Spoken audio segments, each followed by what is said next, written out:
Allez, on y Oui, va? on On y va. commence? C'est parti. Super. Allez, bienvenue à tous. Bienvenue à notre quad neuf un peu habituel maintenant, tous les 6 mois, à la sortie de la nouvelle version de Business Central. Eh bien, on présente également notre petit webinaire sur cette fois-ci la version 2025 R1. Je vais juste vérifier que le clavier fonctionne. OK, plus ou moins. Parfait. Et je suis aujourd'hui, comme toujours, et comme la dernière fois, accompagné de mon collègue Nicolas.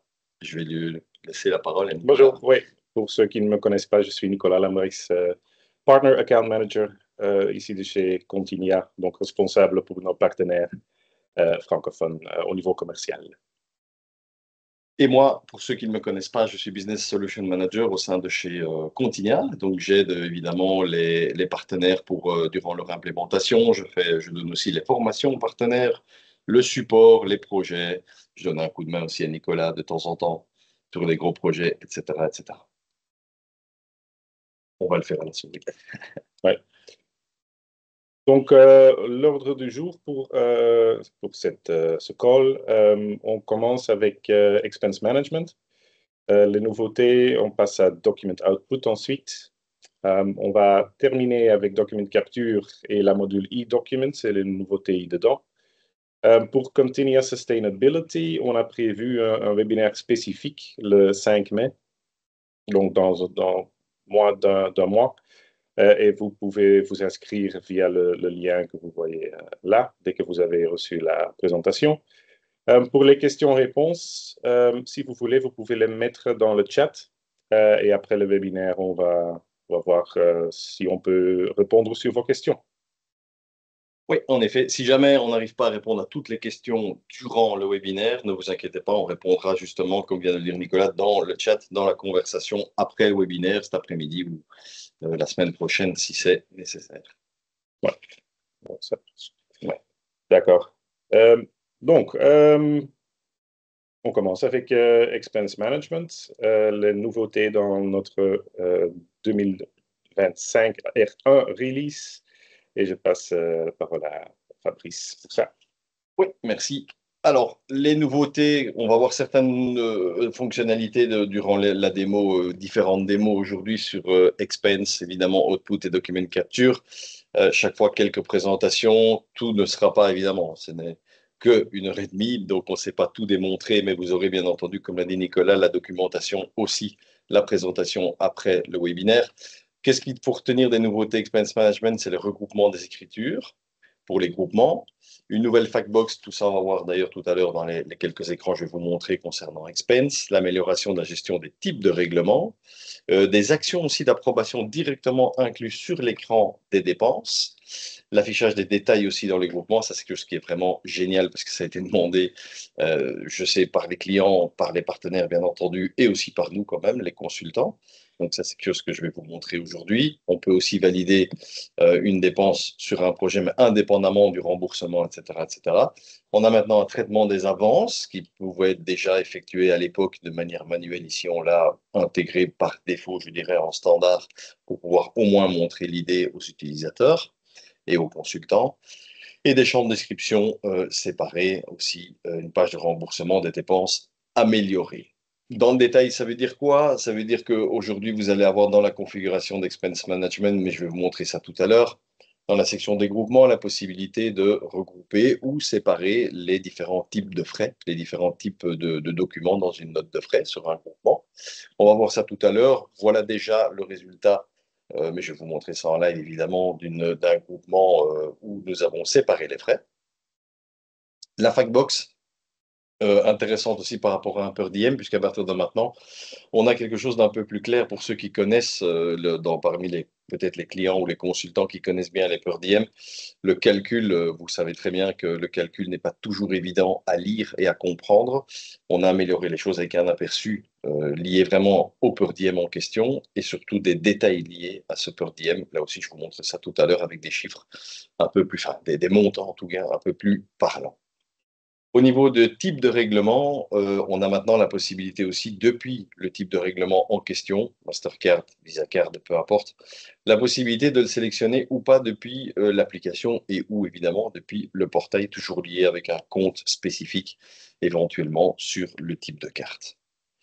Évidemment, là aussi, une amélioration importante au niveau de la gestion des utilisateurs de Continia, puisqu'on retrouve maintenant un onglet Expense Management avec un type de règlement au niveau de la barre d'outils que vous voyez sous l'écran. Et vous avez la possibilité d'aller sélectionner, en effet, ce type de règlement par utilisateur. Action d'approbation sur les dépenses. C'est ce que je vous disais aussi en introduction, c'est qu'au niveau de la carte de dépenses, maintenant, vous avez des actions, un peu comme Document Capture, d'ailleurs, complètement comme Document Capture, on se calque là-dessus. Et on a maintenant intégré un onglet approuvé qui reprend exactement les mêmes actions qu'on peut retrouver sur un portail, mais comme je disais, maintenant repris aussi dans Expense Management. Donc ça, c'est hyper sympa, je vous montrerai ça tout à l'heure. Affichage aussi des détails par rapport à des groupements.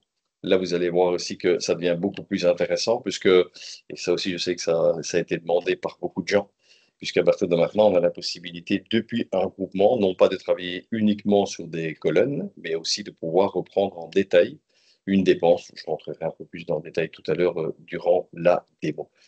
Le pointage, entre guillemets, d'une dépense sur un projet, encore une fois, comme je disais, indépendamment du fait que ce soit facturable ou non, remboursable ou non, on a la possibilité maintenant d'avoir une vue beaucoup plus détaillée, mais surtout d'avoir des écritures comptables propres à ce projet. Très intéressant également. Le traitement des avances, donc dans le type de règlement maintenant, vous allez trouver par défaut et en standard ce qu'on a appelé nous une corporate cash carte, entre guillemets. Donc c'est une avance sur budget. En tout cas, c'est un type de règlement spécifique qui représente l'avance sur budget. Et cette avance sur budget, on va pouvoir, entre guillemets, la lier à différents types de dépenses, comme par exemple l'avance de fonds. Donc ça aussi, c'est une dépense, un type de dépense qui maintenant, depuis BC26 et DC26 surtout, la version donc 2025 RA, vous allez la retrouver, donc à la fois le type de dépense et le type de règlement par défaut dans les nouvelles versions.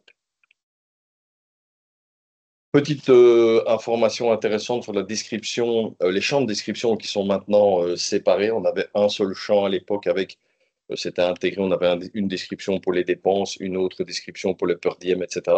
C'était pas toujours très clair. Maintenant, on a un code champ, en tout cas, beaucoup plus clair par rapport aux dépenses. Ça regroupe toujours les descriptions, bien sûr, mais on a maintenant un champ spécifique pour les dépenses, pour les groupements, les kilométrages avec le M description, et alors le per diem, celui-là existait justement, qui est le P description pour une question de clarté en l'occurrence.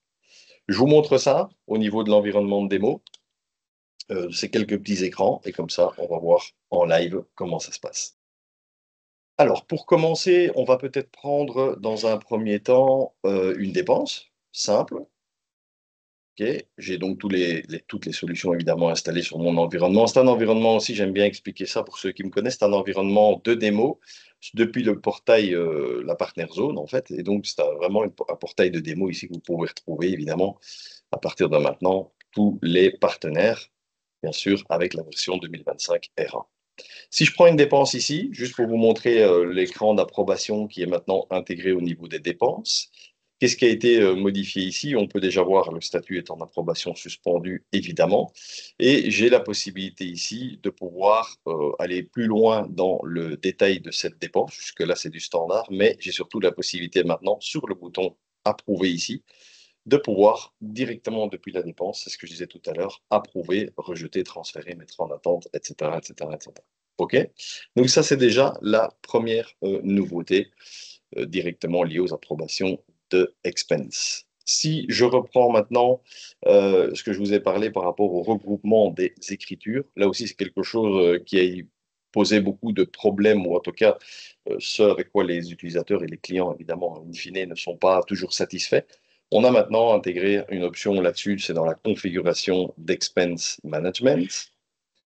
Et qu'est-ce qu'on peut retrouver ici dans cette configuration? On retrouve dans la section ici des groupements, on va retrouver en bas à droite une méthode de regroupement des publications.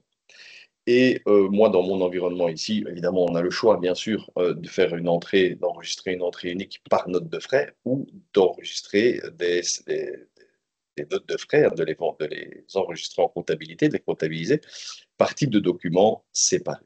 C'est là-dessus que j'ai fait mon test, que j'ai laissé, comment dire, le paramètre pour pouvoir ensuite, quand je vais retrouver mes groupements validés, je vais reprendre, pour pas aller spécifiquement via la loupe, je vais reprendre le tableau de bord d'Expense Management. Je vais aller sur mes groupements validés. Je récupère ici un de mes groupements, OK, déjà effectué. Je l'ai intitulé moi, un frais séparé, peu importe. Et dans ce groupement, on retrouve une dépense, un kilométrage et un per diem. Je vais aller voir dans le détail ce qui se cache là derrière. Et qu'est-ce que je vais retrouver ici? Je vais retrouver toutes les informations d'un groupement. J'irai plus loin tout à l'heure dans le détail par rapport à justement à la nouvelle présentation de tous ces types de dépenses. Donc une dépense simple, kilométrage, per diem, etc., etc. Mais ce que je voulais vous montrer ici, c'est les écritures, puisque ici, on a directement les écritures qui sont présentes, notamment l'écriture du groupement simplement, mais on a surtout l'écriture comptable liée au fournisseur. Et si j'ouvre ce lien, eh bien, en effet, ça fonctionne exactement comme je l'ai paramétré dans la configuration Expense Management, puisque je retrouve bien lié à un seul groupement trois écritures, dont une pour ma dépense, une pour le kilométrage et une pour le per diem. Donc, le simple fait d'aller dans la configuration Expense Management, changer l'option que vous souhaitez pour regrouper ou ne pas regrouper, va faire que vous allez avoir le résultat attendu. OK? Fonctionnalité, donc, je le disais, également très intéressante. Si je reste sur les groupements, je vais prendre peut-être un groupement qui est actuellement en cours et pas forcément validé. Voilà une des grandes nouveautés, entre guillemets. Alors toujours, ça c'est du connu évidemment, le résumé de votre groupement avec tous les groupements, toutes les colonnes qui sont toujours présentes évidemment, jusque-là pas de changement. Mais ce qui change et ce qui va probablement changer la vie de beaucoup de monde, beaucoup d'utilisateurs, c'est là aussi un écran tout à fait connu avec la section des dépenses, des kilométrages, et si je descends un petit peu, des per diem, les commentaires, etc. Mais l'avantage que nous avons maintenant ici, c'est que si je sélectionne une des dépenses, celle-ci, peu importe, hein, tout simplement, comme d'habitude, la souche, le ticket se met à jour évidemment, eh bien, j'ai la possibilité maintenant, sur la barre d'outils de mes dépenses, de pouvoir créer une nouvelle dépense, l'afficher ou la modifier. Et qu'est-ce que ça va faire? Je peux aussi le faire directement au niveau de la ligne, évidemment, hein. Si je passe sur un mode de modification de la dépense, j'obtiens tous les détails que je peux avoir sur une dépense, comme si elle n'était pas dans un groupement. Donc, pour ceux qui connaissent, évidemment, ça représente un gain très, très important au niveau de la lecture de l'écran. Si jamais on a aussi parfois des problèmes avec des transactions bancaires récupérées directement depuis les banques, ou si, il y a eu des changements sur une dépense, sur des paramètres d'une dépense dans un groupement, à l'époque, ce qu'on faisait, c'est qu'on ressortait, pour ceux qui connaissent un tout petit peu plus technique, on sortait la dépense du groupement pour pouvoir l'analyser avec un écran comme vous avez ici sous les yeux. Maintenant, c'est plus nécessaire, puisque vous allez avoir le détail complet avec des champs beaucoup plus détaillés comme la durabilité, comme les axes analytiques, comme tous les écrans de validation, même l'intégration et les contrats d'achat, etc. Donc beaucoup plus complet comme écran, puisque nous sommes dans le grand détail, j'ai envie de dire, de la dépense, alors que nous sommes partis d'un groupement. Ça, c'est pour les groupements. Je vais embrayer encore sur Expense et rester sur Expense par rapport à un per diem. J'ai un per diem qui est ouvert, ça tombe bien. Et qu'est-ce qui se passe au niveau de ce per diem? Comme vous l'avez vu tout à l'heure sur les slides, eh bien, j'ai maintenant ici en haut à droite un aperçu per diem. OK, l'aperçu per diem reprend quoi? Alors, pour le faire très facile, c'est une visite client du 7 du 4 au 11 du 4. Je suis parti à 9 heures, je suis revenu à 16 heures. Et donc, je retrouve donc 4 jours d'indemnité pour le logement, évidemment, pas le premier jour.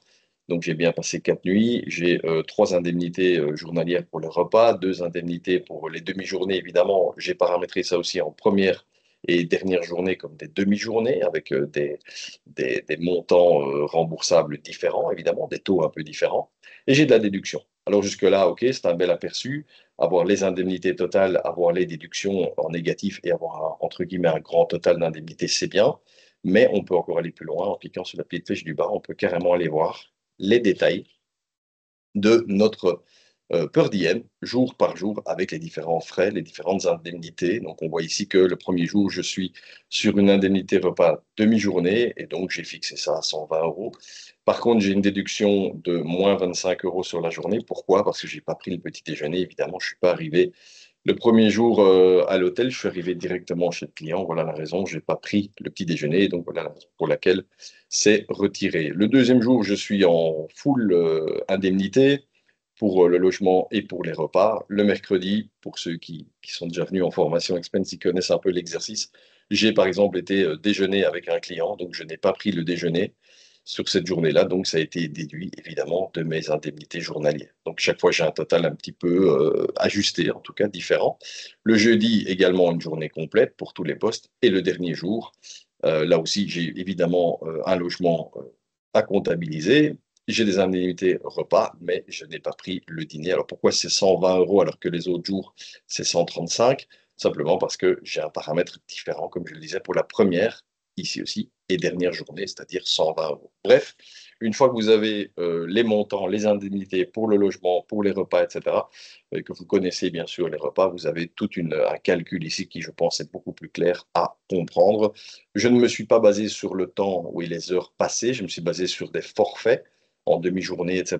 Mais je peux aussi, parce qu'ici on voit évidemment que je vais passer 24 heures avec le logement, etc. C'est logique, le calcul se fait tout seul, mais je peux aussi me baser sur un nombre d'heures par jour en disant à partir de 12 heures, j'ai une indemnité de 120 euros, à partir de 15 heures, je peux passer à 180, etc. Je n'ai pas fait ça comme ça, donc c'est la raison pour laquelle ici, on retrouve aussi une notion d'heure basée sur le per diem.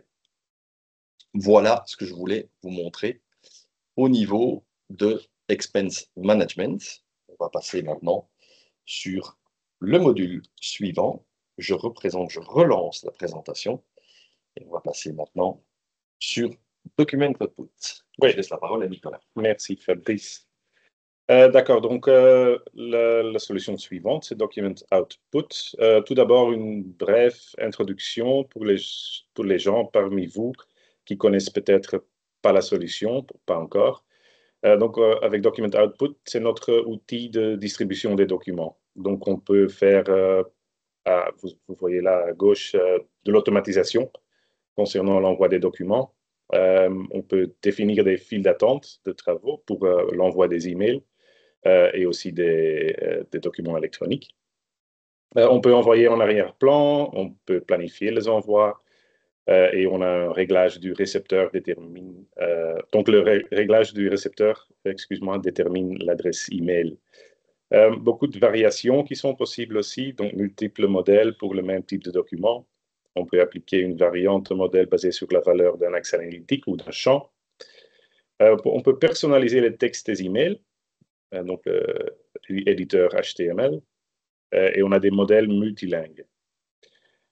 C'est une solution très adaptable. On peut, par exemple, créer des signatures basées sur les paramètres de l'utilisateur en Business Central.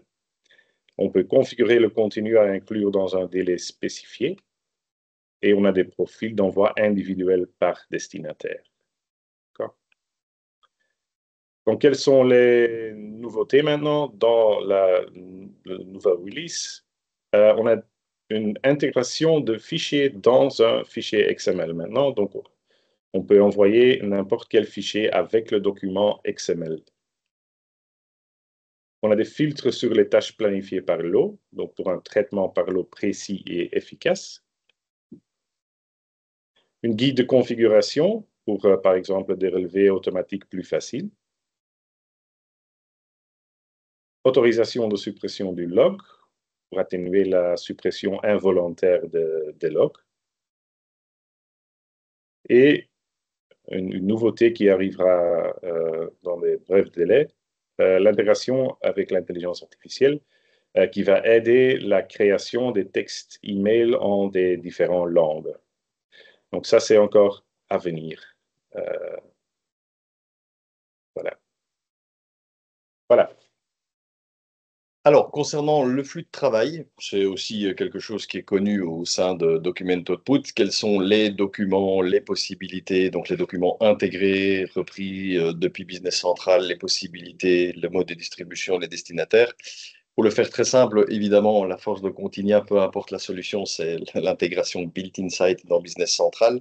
C'est toujours intéressant de le rappeler, évidemment. Et donc, par rapport à un outil qui est Document Output, nous reprenons, pour le faire très simple, tous les documents de Business Central. Aujourd'hui, on a une liste de plus de 40 documents, dont les documents les plus utilisés, les documents validés, tous les documents validés, mais aussi les rappels, les relevés, les commandes. Évidemment, on ne va pas tous les faire, mais vous les avez là sous les yeux, les factures, les expéditions, les offres, les avis de paiement, fournisseurs, clients, etc., etc. Donc, pour le faire encore une fois simple, tous les documents sont repris tous les autres documents de Business Central sont repris dans Document Output et on a même la possibilité, en cas de documents spécifiques, etc., de recréer ou de créer aussi des documents depuis des modèles email, comme on appelle ça, depuis Document Output. On peut évidemment personnaliser tous ces modèles. Justement, on parle déjà d'une notion un peu plus, pas technique, mais un petit peu plus fonctionnelle de Document Output, puisqu'on parle de modèles. Les modèles sont basés sur des langues de clients, sur des champs de variables. Donc, on peut rajouter toute une série de champs qui vont déterminer la sélection d'un modèle. Ça peut être un code pays, ça peut être un code de TVA du client et du fournisseur, évidemment. Output ne se limite pas simplement à un client. Donc, ça peut être pas mal de variables derrière tout ça. On a évidemment la possibilité de joindre des pièces jointes, enfin, des pièces, des documents PDF. Et pas que, vous allez le voir tout à l'heure. On peut ajouter des documents, ajouter des fichiers au niveau des emails. On a évidemment toute une file d'attente. Le leitmotiv, quand même, peu importe la solution chez Continia, c'est l'automatisation. Donc, on a bien sûr la possibilité, et c'est toujours comme ça qu'on fonctionne avec Document Output, c'est bien sûr lancer les documents en automatique, que ce soit déjà la facturation ou les relevés ou rappel client. La Factbox qui est toujours disponible sur de plus en plus d'écrans, des modèles aussi en HTML, la fonctionnalité de glisser et déposer, comme Nicolas l'a dit tout à l'heure, la gestion des destinataires avec de plus en plus de précision et avec de plus en plus de fonctionnalités standards. Donc les destinataires, la liste des destinataires à la base, il y a encore quelques années, était composé de 2 lignes. Aujourd'hui, on est à 5 lignes. Alors, ça veut dire quoi, 5 lignes et 2 lignes? Ça veut juste dire qu'aujourd'hui, par défaut, on vous propose, on vous aide, on vous donne des idées, en fait, tout simplement. Vous dire, bah, tiens, si vous n'y aviez pas pensé aujourd'hui, là où vous cassiez un peu la tête, réfléchir comment est-ce que vous pouviez créer vous-même votre ligne de destinataire, eh bien, aujourd'hui, vous en avez déjà 5 par défaut pour la majorité des documents. La distribution, évidemment, Document Output traite et envoie l'email, enfin les documents par mail. Bien sûr, c'est un sujet brûlant en Europe et le marché francophone ne fait pas exception, bien sûr, c'est la facturation électronique, donc l'e-facture, via notre Continia Delivery Network, on en parlera tout à l'heure. Et donc, bien entendu, le Document Output gère la facturation électronique et bien sûr les impressions, puisque malheureusement, on a encore un petit peu d'impression au sein des entreprises dans le monde aujourd'hui. On estime à peu près entre 10 et 20% de papier encore dans la nature. Les destinataires, évidemment, je vous le disais, les clients, fournisseurs, mais ça peut aussi être de l'interne par rapport à des collègues, ça peut être aussi autre. J'ai personnellement déjà effectué des implémentations de Document Output où on envoyait les documents, c'était encore avec un gros volume d'impression papier, vers comment dire, une partie extérieure qui était tout simplement un imprimeur, pardon. Donc, où on envoyait la majorité des documents pour que l'imprimeur puisse imprimer et envoyer les documents. Donc, tout est possible par rapport à ça. Collègue, en l'occurrence, ça peut aussi être une gestion de notes d'envoi ou de documents de préparation de matériel. Voilà, je vous montre ça dans une démo avec quelques écrans. Je switch comme d'habitude les écrans. J'espère que, oui, voilà, je suis toujours connecté, c'est très bien. Alors, pareil, je vais passer ici sur le haut de l'écran dans un premier temps et on va travailler beaucoup avec le menu raccourci de Document Output. Alors ici, Document Output, on a aussi amélioré toute une série de menus, notamment l'outil de configuration, le journal, dans les fournisseurs aussi, on a tous les documents non traités qui sont passés en 2 étapes. Avant, on avait tout ça sur une pile, maintenant on est passé avec plusieurs niveaux différents pour simplifier au plus possible les écrans. Pour la configuration de Document Output, je vais d'abord parler évidemment de ce qui est le plus flagrant et la meilleure amélioration, c'est les modèles email. Donc, comme je le disais ici, on retrouve déjà dans Document Output tous les documents présents dans Business Central, sans exception. On a bien sûr la possibilité de travailler par groupement, ça c'est vraiment une fonctionnalité de base, Document Output, de travailler sur un ID d'état spécifique ou de travailler sur une sélection d'états standard à Business Central. Donc, par rapport aux lignes de modèle ici, je vais évidemment sélectionner, je dis évidemment parce que c'est un peu le document fétiche dans Document Output, c'est mon layout des factures de vente. Au niveau de ce modèle-là, regardez, on parlait tout à l'heure des destinataires, ben, j'aurais dit 5, mais c'est carrément 6. Et donc aujourd'hui, vous avez maintenant 6 tables, 6 lignes de destination que vous pouvez utiliser qui vont vous donner des idées. Vous allez évidemment pouvoir avoir accès directement ici aussi en cliquant sur le lien. Et donc tout ça a déjà été pré-paramétré pour l'utilisateur, pour le client, mais rien n'empêche évidemment au client d'aller chercher sa propre règle. Je ne vais évidemment pas montrer ça maintenant parce que ça demande un peu plus d'explication et de formation au niveau de Document Output, mais ça peut permettre aussi à un utilisateur d'aller chercher tous les champs qu'il souhaite et faire tous les liens en fonction de ce que lui veut, un numéro de client facturé, une adresse de livraison avec le contact, le client, une adresse mail, un téléphone, etc., etc. Tout est possible à ce niveau-là. Je vais rentrer directement sur le modèle facture-vente pour aller voir un petit peu dans le détail comment ça se passe. Au niveau de la présentation de l'écran, on avait fait ça déjà avec l'ancienne version, je pense même depuis la 2024 R1. Mais petit rappel aussi, ça peut être intéressant pour ceux qui ne l'ont pas encore vu. Les paramètres, il y a des paramètres maintenant en dessous des détails des lignes de modèle. Ce sont des paramètres plutôt généralistes. Pourquoi on les a mis en dessous? C'est des paramètres qui, par sondage, nous ont appris que ce n'est pas vraiment des paramètres sur lesquels on va travailler, on va modifier ça tous les jours. C'est des paramètres qui sont soit fixes et qu'on ne modifie jamais, soit qu'on paramètre une seule fois, et puis sur lesquels on ne doit plus jamais aller jouer. Voilà la raison pour laquelle on a découpé les paramètres utiles ou utilisés, je dirais, de manière régulière au-dessus de l'écran, et en dessous, les paramètres un peu plus rares. Petite chose intéressante sur les pièces jointes email, ça va être intéressant pour tout à l'heure, puisque par défaut, c'est pas le cas. Moi, je l'ai inclus pour un exercice que je vais vous montrer. J'ai inclus les pièces jointes du document. Ça veut dire que si j'ai des pièces jointes liées à une facture de vente, puisque bien entendu, pas oublier, nous sommes sur le modèle des factures de vente ici au-dessus, eh bien, je vais demander d'inclure la pièce jointe liée à cette facture dans l'envoi d'email. Et j'ai fait la même chose au niveau des lignes. J'ai inclus des pièces jointes au niveau de la ligne du document. Et donc là aussi, c'est la même chose. Je vais demander s'il y en a de les inclure. Ça, c'est pour les paramètres, je dirais, assez général. Qu'est-ce que je retrouve ici au niveau de ma ligne modèle email? Je retrouve, pour ceux qui connaissent, une ligne active sans code langue, sans code variable, etc., etc. C'est le standard. C'est quelque chose qu'il vaut mieux laisser à blanc pour une question de porte de sortie, j'ai envie de dire, pour ne pas être bloqué. Ça, c'est la première règle. Mais ce qu'on a maintenant en plus, avec tout le paramétrage qui suit, qui est du totalement standard, c'est qu'au niveau de la barre d'outils des modèles, des lignes des modèles email, on peut maintenant copier la ligne. Et ça, c'est intéressant parce que, évidemment, le premier modèle qui est en place ici, il peut être en français ou en anglais en fonction de la langue de Business Central et la langue de paramétrage Document Output. Qu'est-ce qui se passe derrière mon modèle ici, standard par défaut, pour les factures de vente? Eh bien, j'ai, avec évidemment mes champs de fusion, un texte déjà prédéfini. Et là aussi, c'est quelque chose qu'on nous a souvent demandé. Est-ce que on ne pourrait pas améliorer les choses pour ne pas partir à zéro? Qu'est-ce qu'on faisait initialement? On prenait une autre ligne en disant, bah, pour la langue ENG, par exemple, eh bien, je souhaite intégrer une ligne, mais j'aimerais bien aussi récupérer mon texte pour pouvoir, comment dire, le paramétrer facilement, ne fût-ce qu'au moins même le traduire. Eh bien, on a résolu, entre guillemets, le problème maintenant. Je vais juste faire un petit actualiser. Voilà. On a résolu le problème en sélectionnant la ligne qu'on souhaite. On a maintenant la possibilité ici de copier la ligne. Et dans la copie de la ligne, on a la possibilité, et s'il veut bien, ça c'était pour m'embêter. Ah oui, je n'avais pas vu.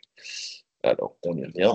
On a maintenant la possibilité, en copiant la ligne, de sélectionner le code langue. Donc ça veut dire que ici, bah, je ne vais pas faire toute la liste, mais je vais prendre simplement ma langue anglais. Je peux aussi travailler sur un code de valeur de variant, c'est-à-dire que je peux aller sélectionner, comme je disais tout à l'heure, une série de champs qui vont me permettre de dire si le client, pas forcément lié au code langue, mais est dans telle région, dans tel pays, etc., etc. Donc je peux évidemment créer des modèles différents à chaque fois. Qu'est-ce qui se passe? Sur ma deuxième ligne, j'ai évidemment une nouvelle ligne qui est apparue avec un code langue que j'ai moi-même spécifié et sur laquelle je vais dans les paramètres de mon modèle retrouver ici la copie de ma signature, enfin de mon modèle email d'origine. Avec bien entendu toujours la même chose, les champs de fusion qui sont bien entendu présents et la reprise des signatures, puisque il y a la gestion des signatures qui vient de ma ligne entre guillemets d'origine. À partir d'ici, c'est là que l'intelligence artificielle va pouvoir vous aider, puisque nous allons avoir cet outil qui va nous permettre tout simplement de pouvoir, en un clic, utiliser l'intelligence artificielle et dire « Merci de me traduire le texte qui est sur l'écran ». On va l'appliquer et on aura ce texte en anglais, en allemand, en tout ce que vous voulez, grâce à l'intelligence artificielle. OK? Ça, c'est donc pour la copie, très intéressante, évidemment, et très pratique. Ceux qui ont déjà implémenté Document Output, surtout dans différentes sociétés, enfin chez un client qui a plusieurs sociétés et différentes langues, savent que cette fonctionnalité va être très intéressante. Je vais prendre un exemple concret maintenant d'une facture de vente enregistrée pour un client. Et on va analyser d'abord tout ce qui se trouve, je vais prendre celle-ci, la première en l'occurrence. On va analyser d'abord tout ce qui se passe au niveau du profil du client, profil output évidemment du client, la manière dont on envoie les documents pour ce client, et puis on verra aussi le résultat de la facture quand je vais l'envoyer. On va voir aussi toutes les pièces jointes et vous allez aussi comprendre les paramètres que je viens de vous montrer par rapport au modèle facture-vente.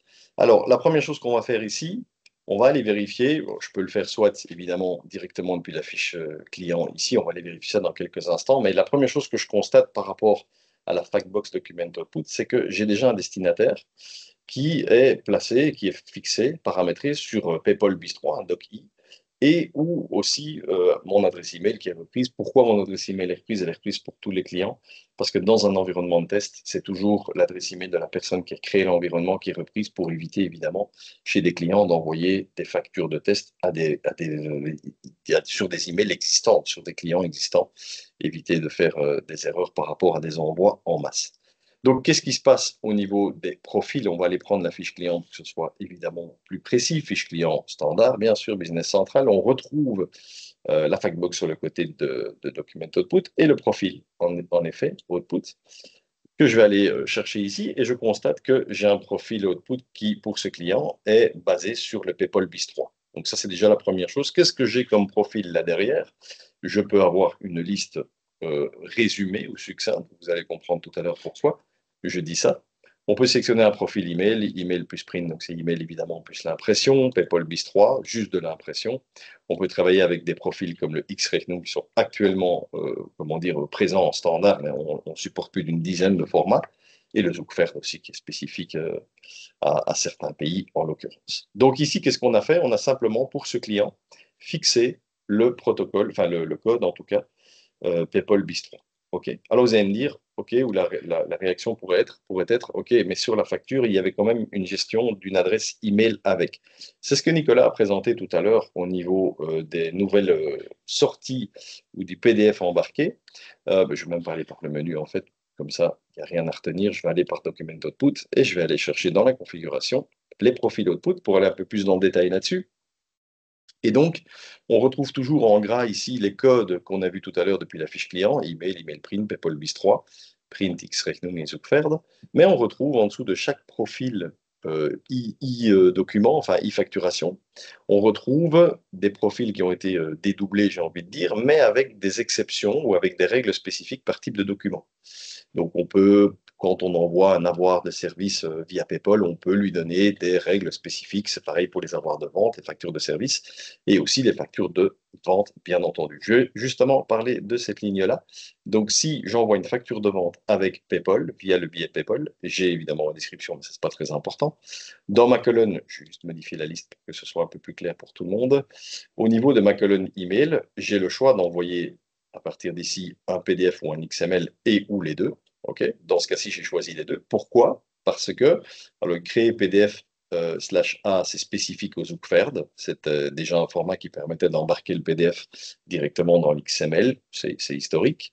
J'ai la possibilité d'imprimer mon document, ce que je n'ai pas sélectionné ici dans ce cas-ci, parce que je ne souhaite pas l'imprimer, évidemment. Je vais sélectionner le format en tant que tel que je dois suivre au niveau électronique. On voit aussi que le C2I est présent. Donc, je vais garder mon PayPal 3, évidemment, dans ce cas-ci. Et au bout de mon tableau, j'ai la possibilité de dire, alors ça doit encore être traduit, hein, évidemment, on est en cours par rapport à ça, ce qu'on appelle le fameux embedded document. Donc, c'est le document embarqué dans la facturation, dans le e-document, dans la facturation électronique. Donc, juste le document, juste les pièces jointes ou les deux. Ici, je vais sélectionner les deux, comme ça, on va avoir le résultat le plus complet possible. Donc, c'est grâce à cette option ici que quand j'ai pris une fiche client et que je souhaite envoyer une facture de vente, eh bien, on a la possibilité de voir ici aussi que si j'ai besoin d'un PDF et d'un XML, eh bien, j'ai besoin évidemment d'une adresse email et d'un profil e-document, dans ce cas-ci, PayPal BIS3. Qu'est-ce qu'on va faire par rapport à ça? Petite explication un petit peu en détail sur les profils, mais ça me semble intéressant. On va ici au niveau de Document Output. Alors, je peux, pour ceux qui connaissent aussi, l'attaquer directement depuis la Factbox, bien sûr. Donc, ça, il n'y a pas de souci par rapport à ça. Je vais faire ici pour changer et je vais tout simplement ouvrir l'email. Qu'est-ce qu'on a quand j'ouvre l'email? Pas mal de choses aussi qui sont devenues standards, notamment la fusion des tables. Pareil, c'est une proposition qu'on vous fait. Aujourd'hui, dans un modèle email comme les factures de vente, il y a 3 fusions de tables présentes, les lignes, les en-têtes et même le tracking au niveau d'un transporteur. C'est aussi cadeau, ça donne aussi des idées. Vous n'êtes pas obligé de l'utiliser, bien entendu, mais voilà, c'est disponible pour utilisation. Première chose. Deuxième chose, au niveau des pièces jointes, c'est là que ça commence à se corser, puisque si je commence par le premier document et le dernier, on a sans grande surprise le document PDF. Si je clique sur le document PDF, je peux évidemment le télécharger, le visionner ici au-dessus. J'ai aussi mon document XML. Pareil, si je clique sur le document, le lien XML, je récupère mon fichier XML que je peux ouvrir, analyser. En mode test même, je peux l'envoyer dans une autre, ou me l'envoyer à moi-même, dans un autre environnement ou caisse, peu importe. C'est également possible. Et je récupère aussi 2 documents ici intermédiaires sur la ligne 2 et la ligne 3 qui représentent des conditions générales. En fait, c'est le document que j'ai intégré sur l'entête de ma facture. Donc, d'où l'option que je vous ai montrée tout à l'heure qui disait d'inclure les pièces jointes sur l'entête. Et la fiche technique, c'est une fiche technique d'un article qui, lui, se trouve par contre lié, évidemment, à une ligne d'article directement sur ma facture de vente. OK? Voilà un petit peu le principe de tout ce qu'on peut faire, je dirais, en standard, relativement, enfin très très simple. En quelques clics, on a la possibilité de rajouter le ou les documents qu'on souhaite. Quelque chose aussi d'important pour ceux qui ont de l'expérience avec Document Output. Initialement, ce n'était pas forcément possible de le faire. Maintenant, on peut le faire et je trouve ça aussi très intéressant. Si je prends ma liste des documents validés mais non traités, par exemple les factures de vente, qu'est-ce qui se passe, ou qu'est-ce qui se passait plutôt initialement? C'est que si je prends un client dans mes documents envoyés, ici, c'est l'écran aussi qui va gérer toutes les tâches automatiques. Donc, si j'envoie ici une tâche automatique avec tous les profils ou les codes pays FRA, par exemple, eh bien, tous les documents vont être envoyés en fonction, tout à fait à droite, du profil output du client. Donc, si ce sera une impression plus un mail, pour ce client-là, ce sera uniquement un mail, ça sera envoyé uniquement par PayPal, et pas que d'ailleurs, puisque je peux marquer que j'ai une adresse email, donc ce sera aussi envoyé par email. OK? Les documents qui sont repris sur cet écran reprennent donc le profil output lors de la création de la facture. D'accord? Ici, je suis sur les factures de vente validées mais non traitées. Donc, quand la facture a été générée, c'était ici, enfin, c'est toujours d'ailleurs, le profil output du client, c'est email print. Si je modifie rapidement ce profil output pour ce client, je vais lui dire, ce n'est pas email print que je veux utiliser, mais c'est uniquement du mail, par exemple. Parfait.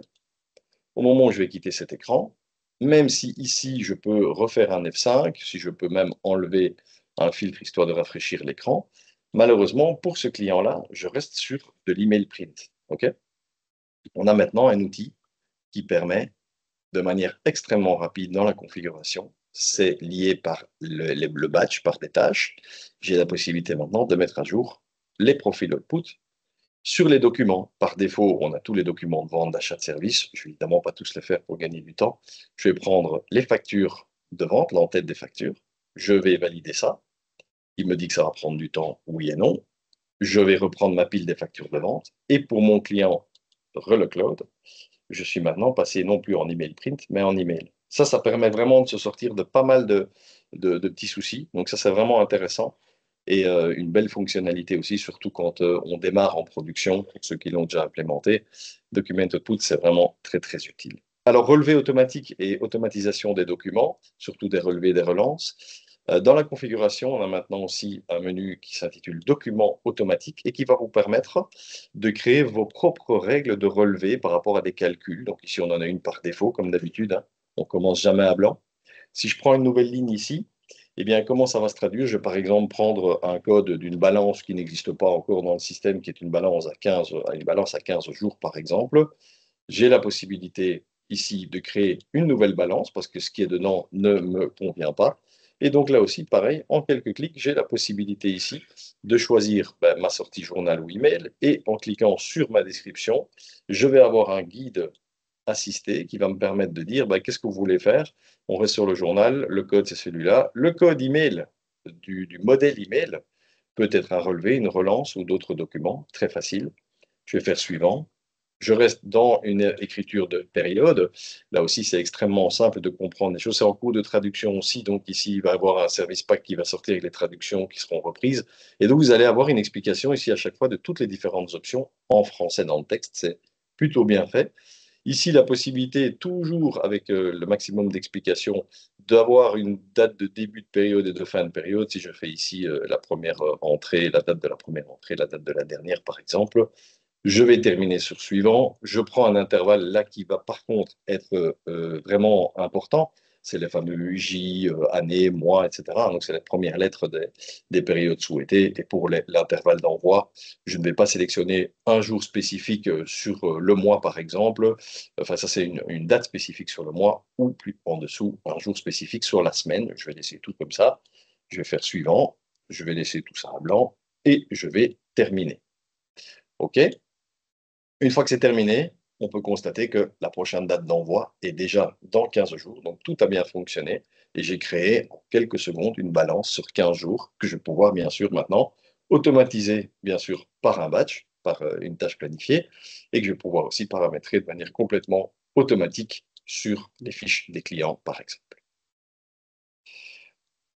Voilà, je sais tout au niveau de Document Output, c'est ce que je voulais vous montrer. Pas mal de nouvelles fonctionnalités, de petits détails, mais qui vont, je pense, changer le quotidien de beaucoup de clients. Et on va maintenant repasser sur la présentation et passer au module suivant, Document Capture. Je laisse la parole à Nicolas. Merci Fabrice, merci beaucoup. Oui, donc nous sommes arrivés à Document Capture. Tout d'abord, quelques informations générales sur cette nouvelle version. Donc 2025 R1, compatible avec Business Central 24, 5 et 6. On peut faire une mise à niveau depuis Document Capture 8, 9, 10, 11, 12, 24 et 25. Des événements et des fonctionnalités externes ont été ajoutés.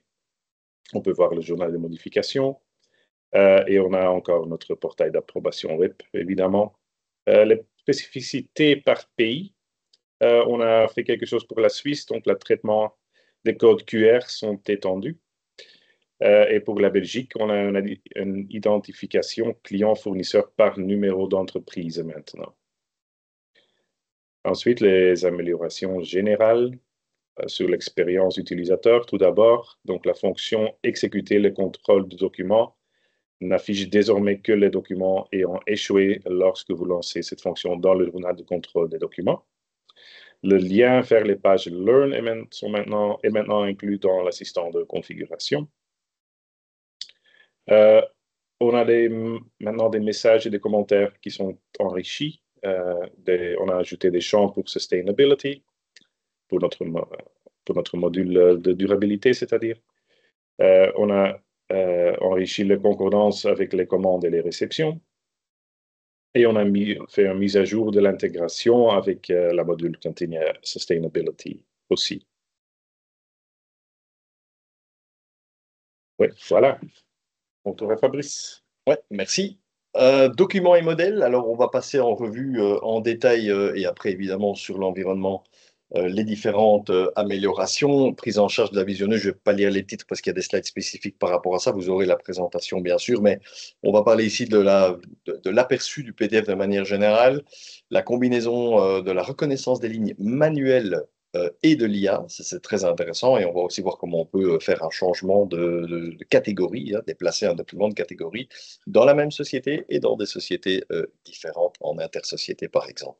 Alors la visionneuse, on va voir ça tout à l'heure avec un écran, mais c'est déjà intéressant de le voir ici aussi, puisque à partir de maintenant, on est vraiment intégré avec la gestion des documents dans Business Central. On reprend d'ailleurs l'intégration complète de Business Central au niveau de la redimension du document, au niveau du téléchargement. Donc, on reste réellement dans Business Central. On n'a plus l'écran qu'on avait avant où les PDF étaient téléchargés, j'ai envie de dire, de manière externe.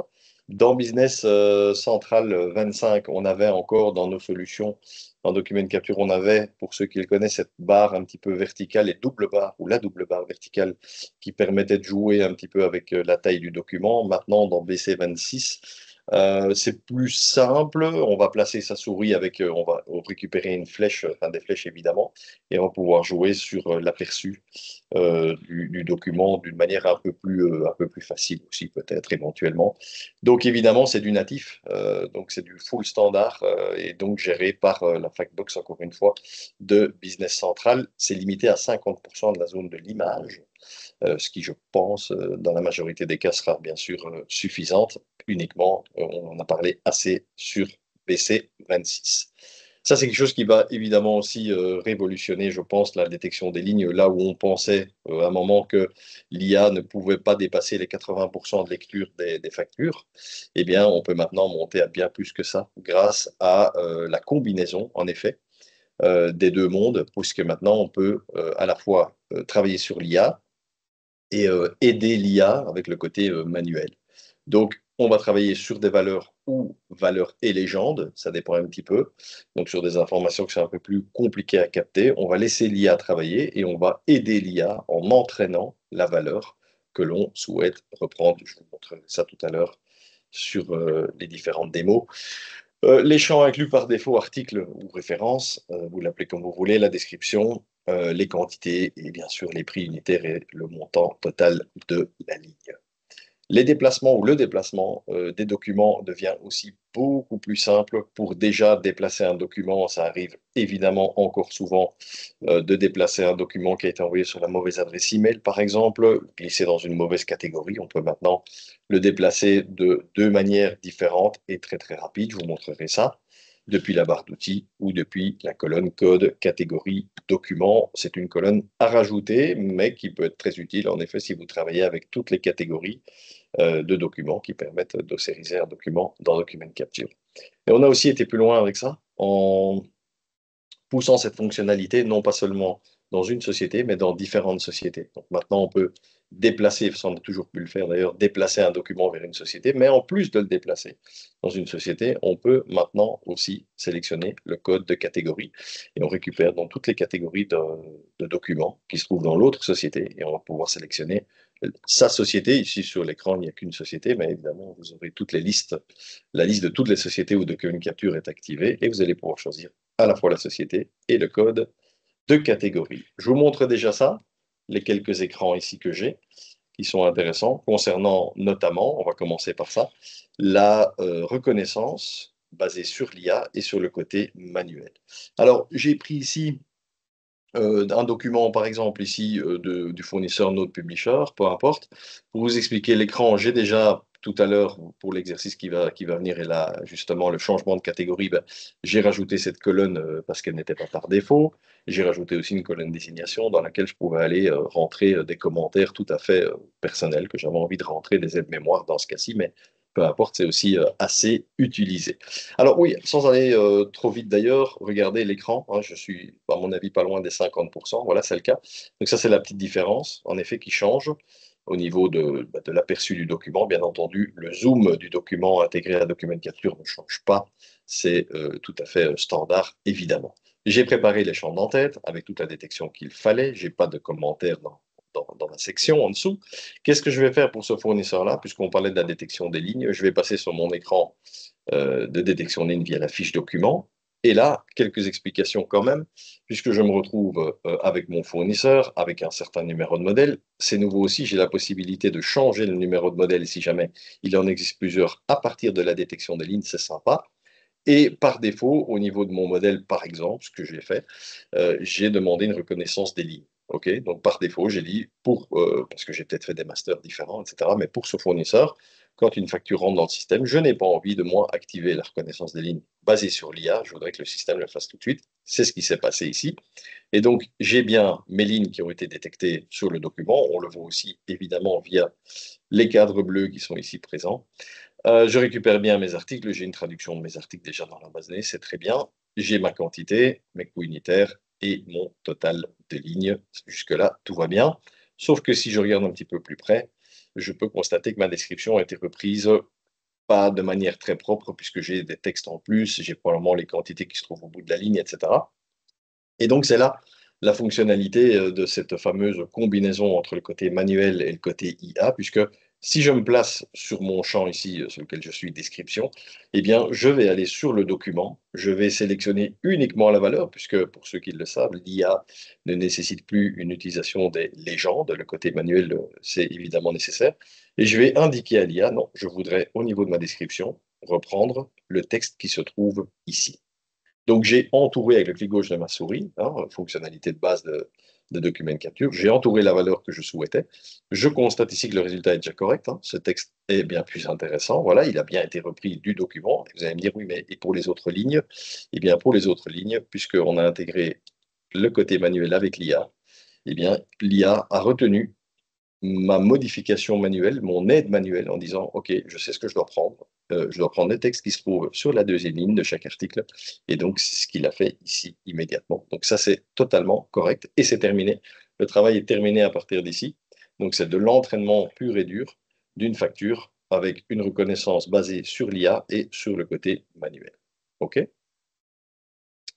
Je vais revenir sur l'aperçu de mes documents. Je vais traiter une autre facture du même fournisseur où je récupère dans ce cas-ci, pourquoi pas, le même modèle, il n'y a pas de problème.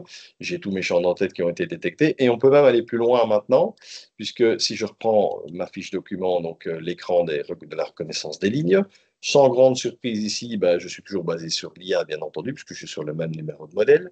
Il a reconnu tous mes articles. Il a reconnu ma description de chaque article, ça se trouve sur la même ligne, donc jusque-là, c'est parfait. Mais je peux constater que j'ai une notion de PO sur le document qui n'a pas été repris ici dans ce cas-ci. Alors, qu'est-ce qu'on peut faire? On a une fonctionnalité qui existe déjà depuis la version 2024 R2, mais que j'aime bien rappeler, c'est la fonctionnalité de la touche CTRL. Donc, avant, initialement, qu'est-ce qu'on faisait? Vous allez voir que là aussi, on est dans un impact manuel quelque part avec une intégration de l'IA, puisque avant, on devait aller rajouter un champ tout simplement ici, dans son menu modèle, on ajoutait un champ modèle et on devait aller vérifier si c'était un champ de ligne, etc., etc. Maintenant, il y a plus simple, on va se placer sur une des colonnes, sur une des valeurs, et avec la touche CTRL enfoncée, je vais sélectionner la valeur uniquement avec le clic gauche de la souris et la touche CTRL du clavier. Je vais cliquer sur la valeur que je souhaite reprendre sur le document et je rentre dans un guide de configuration assistée très rapide, j'ai la possibilité de sélectionner un champ existant ou carrément même d'en créer un nouveau en créant un code, etc. Et même peut-être même un champ de lookup. Ici, je vais d'abord aller vérifier si dans mes champs modèles, par hasard, dans toute la liste qui est ici, qui a aussi été enrichie, je ne retrouve pas mon numéro de commande. C'est le cas. Je reprends mon numéro de commande, je clique sur Terminer. Et qu'est-ce qui va se passer? L'intégration de ma colonne, de mon champ numéro de commande, apparaît directement ici sous forme d'une colonne et a même repris la bonne information que je lui avais sélectionnée. Donc avec le clic gauche de la souris et la touche CTRL. Pour voir le résultat, évidemment, je vais faire un reconnaître champ. Il a repris plus ou moins des informations ici qui se trouvent sur le document. Je dis plus ou moins parce que, évidemment, sur la deuxième ligne, il a un petit peu, il a un petit peu repris les informations qui se trouvent en dessous, etc. Il a un peu mélangé tout ça et je retrouve mon fameux PO avec le deuxième étage sur les bonnes lignes, mais, pardon, mais le reste n'a pas été très bien capté. Et pour cause, puisque dans ce cas-ci, j'aurais besoin, on le voit sur le document, plutôt de m'appuyer sur une légende parce que la précision n'est pas suffisante. Et donc, qu'est-ce que je vais faire? Je vais me replacer sur ma valeur qui est, elle, correctement reconnue et je vais lui indiquer une légende. Avec le clic droit de la souris, je vais dire, bah, tu sais quoi, prends la zone PO comme légende et je reprends quand même, par sécurité, l'IA me dit, OK, redessine-moi la valeur. Et donc maintenant, par rapport à ça, je lui ai dit, quand j'ai récupéré une valeur sur le document, puisque ce n'est pas totalement précis, je vais lui indiquer une légende. Et ça aussi, c'est nouveau. On peut maintenant prendre de manière complètement automatique, capter sur le document une légende et une valeur de manière horizontale, alors qu'avant, c'était basé sur la verticalité. Qu'est-ce qui va se passer ici si je fais reconnaître champ? J'ai un écran beaucoup plus clair, beaucoup plus succinct, qui va me dire, sur la première ligne, j'ai bien mon PO réception. Sur ma quatrième, je clique toujours dessus, pardon, j'ai bien mon PO deuxième étage bureau. Et sur l'avant-dernière ligne, j'essaie de ne pas cliquer sur les trois petits points, j'ai bien mon PO bureau direction. Donc vous allez dire, OK, c'est très bien, mais les autres lignes qui sont actuellement vides, ben, tant que je n'ai pas d'autres informations, ça doit reprendre évidemment le PO ou la référence du PO qui se trouve sur la ligne, la première ligne en l'occurrence. Ben, ça, c'est tout à fait possible aussi. C'est aussi une nouvelle fonctionnalité. On va aller dans les paramètres de reconnaissance avancés au niveau de mon champ, d'accord? Et je vais lui dire, quand la valeur est vide, j'ai plusieurs options, d'accord? Mais dans ce cas-ci, je vais lui demander de copier la valeur de la ligne précédente. Je pourrais aussi prendre la valeur d'un champ d'en-tête, faire même une formule, etc. Je vais prendre la valeur de la ligne précédente, et je vais vérifier mon résultat en faisant un petit reconnaître champ. Et là, je récupère bien exactement ce que j'avais besoin. C'est-à-dire que mon numéro de commande, ou ma référence, le PO en l'occurrence, elle apparaît bien sur toutes les lignes tant que je n'ai pas une nouvelle information. Donc là aussi, on a, grâce à l'intelligence artificielle, capté 90% du document. Il me manquait un champ, on l'a rajouté, ce n'était pas suffisant parce qu'il y avait trop de lignes, etc. On a rajouté une légende, et puis on lui a même dit, si jamais tu ne trouves pas, tu reprends la valeur de la ligne précédente. Donc là aussi, encore une fois, la possibilité d'aller beaucoup plus loin avec la reconnaissance des lignes. C'est une des fonctionnalités importantes aussi, intéressantes. Il y en a évidemment, on peut pousser vraiment la reconnaissance très très loin. Parlons un peu des déplacements des documents à présent. Si je suis sur une facture ici d'un fournisseur First Stop Consultant par exemple, j'ai la possibilité, en restant dans la même société, de déplacer le document vers une autre catégorie. Par exemple, une commande d'achat, ce n'est pas une facture dans ce cas-ci, par exemple. Je peux déplacer ça dans la catégorie des commandes d'achat ou des commandes de vente en l'occurrence. Autre possibilité, sur la barre d'outils documents, j'ai la possibilité de modifier la catégorie. Et là, c'est exactement le même principe, un peu moins direct, on va dire, mais voilà, c'est tout à fait disponible depuis la barre d'outils également, si vous ne souhaitez pas rajouter de colonne. Ça, c'est la première chose. Et nous avons aussi la possibilité, si nous avons Document Capture comment dire, activé dans différentes sociétés, on a la possibilité, via le bouton Action, c'est un petit peu caché, mais pour ceux qui connaissent Document Capture, ils le savent, qu'on a la possibilité aussi de déplacer, vous l'avez vu sur les slides tout à l'heure, ce document dans plusieurs sociétés, ok, et donc en sélectionnant d'abord la bonne société, et même, comme je le disais, et comme vous l'avez vu tout à l'heure, dans la bonne catégorie de l'autre société. Ça, c'est en un clic, on valide ça, et le document passe dans la bonne catégorie, dans la bonne société. Voilà pour la première partie et la première reconnaissance, enfin pour les premières fonctionnalités pardon, de Document Capture. Je vais relancer la présentation et je vais continuer avec la concordance. Slide suivant, sur les unités de mesure, ou ce qu'on appelle aussi en français dans le texte, les unités d'emballage. C'est-à-dire que j'ai commandé une pièce, ou je commande 20 pièces, mais c'est conditionné en boîte, par exemple, et je vais récupérer 5 boîtes de 4 pièces, par exemple, ce qui va aussi me donner mon unité de base, mon unité standard par rapport à une unité de base. Donc l'unité de base, c'est plutôt ce qui est repris dans Document Capture sous l'unité d'emballage. On va voir ça évidemment. Donc, comme je le disais, l'avantage aussi, c'est de pouvoir réceptionner, de pouvoir concorder, etc., avec des quantités standards versus des quantités de base. On va voir ça dans quelques instants. Il y a des paramètres qui ont été rajoutés, bien entendu, par rapport à ça, dans le modèle, dans la fiche modèle. En fonction des paramétrages de l'un ou de l'autre, il y en a un qui va se désactiver. Évidemment, on ne peut pas sélectionner les deux types de concordance, quantité, par exemple, standard et de base. C'est soit l'un, soit l'autre. On a mis aussi en place des règles complètement automatiques par rapport à ça. Donc, coûts unitaires, quantités vont être calqués, entre guillemets, sur les quantités et les coûts de base. Donc, encore une fois, quand on dit de base, c'est les quantités, enfin les coûts et les quantités d'emballage. La conversion fonctionne dans les deux sens. Facture, commande, commande, facture, en fonction de ce qui a été commandé, évidemment. Et lors de l'enregistrement, tout est récupéré à son origine, toutes les quantités et les coûts sont récupérés à leur origine, et donc tout est toujours bien présent par rapport à ça. On va regarder ça cette fonctionnalité avec un exemple, j'allais dire dans quelques instants, ben ça maintenant. Et donc, je reprends ici un autre exemple dans Document Capture, avec un document qui se trouve ici de mon fournisseur Wide World Importers. J'ai au préalable, pour gagner un peu de temps, évidemment, préparé les champs d'entête. Vous pouvez constater que sur le document, nous avons déjà une reconnaissance des lignes qui est basée, on va aller le vérifier directement, si je retrouve ma souris, sur, pardon, ça c'était pas celui-là, sur l'IA. Donc, sans grande surprise, j'ai l'IA qui est là, au niveau de la reconnaissance de mes lignes. J'ai aussi des traductions qui sont présentes dans Business Central, soit manuellement, soit via des traductions de document capture, soit via l'utilisation des références externes. Ça, c'est très facile. J'ai ma quantité qui a été captée, on va y revenir. J'ai dû rajouter, bien entendu, une colonne qui est aussi standard maintenant, ce qui n'était pas le cas encore sur l'ancienne version. Donc, depuis la 2025 R1, c'est maintenant un champ standard que vous allez pouvoir ajouter directement en un clic en disant sur mon bouton modèle, j'ajoute un champ modèle. Donc, j'ai rajouté le code unité, bien entendu. Pourquoi? Parce que j'ai constaté que j'avais des unités différentes en ayant fait une concordance, ça ne concordait pas.